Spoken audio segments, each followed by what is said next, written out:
Hello guys, welcome back to my channel. আজকে আমরা সকলে মিলে যাচ্ছি একটু ঘুরতে। তারপর উঠে পড়েছিলাম টোটো করে যাচ্ছিলাম বেলেপোলে। বেলেপোল দিয়ে আমরা বাসে উঠেছিলাম, কারণ বেলেপোল দিয়ে ভিক্টোরিয়া খুবই কাছাকাছি। তারপরে সুন্দর সুন্দর দৃশ্য দেখতে দেখতে চিড়িয়াখানার সামনে থেকে আমরা চলে গেলাম ভিক্টোরিয়ায়।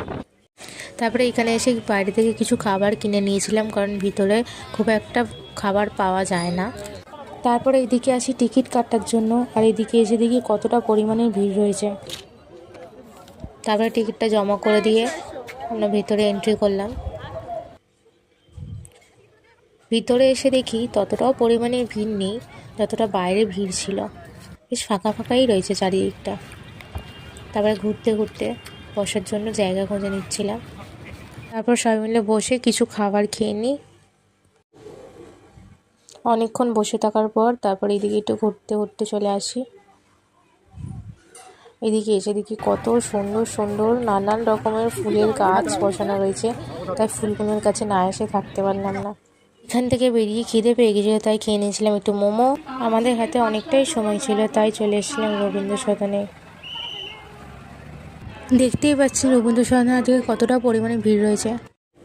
চারদিকটা আমরা ঘুরে ঘুরে দেখছিলাম, বেশ ভালো লাগছিল। নানান রকমের জিনিস দেখতে পাচ্ছিলাম। তারপরে এদিকে এসে দেখি বই মেলা হচ্ছে, নানান ধরনের বই পাওয়া যাচ্ছে। ঘুরতে ঘুরতে এদিকে এসে দেখি যে কি সুন্দর একটা লেক রয়েছে, আর লেকের মধ্যে নানান রকমের মাছ ছাড়া রয়েছে, বেশ ভালো লাগছিল এদিকে এসে। রবীন্দ্র সদনের কাছাকাছি রয়েছে এই সুন্দর চার্চটি, তাই ভাবলাম এখানেও এসে ঘুরে যাই। দিদিভাই যতক্ষণ টিকিট কাটছে, আমি এখানে দাঁড়িয়ে দাঁড়িয়ে ওয়েট করছিলাম যে কখন ভিতরে যাব। যখন ভিতরে আসছি, চার্চটা এতটা পরিমাণে সুন্দর যে বলে বোঝাতে পারবো না। দেখতেই পাচ্ছেন কত সুন্দর, আর চারপাশে কি সুন্দর নানান রকমের গাছও রয়েছে। চার্চে প্রবেশ করার সময় গার্ড সকলকেই মোবাইল ফোন ইউজ করতে মানা করছিল, কিন্তু ভিতরে এসে দেখি অনেকেই ফটো এবং ভিডিও তুলছে, তাই আমি একটা ছোট্ট করে ভিডিও বানিয়ে নিই।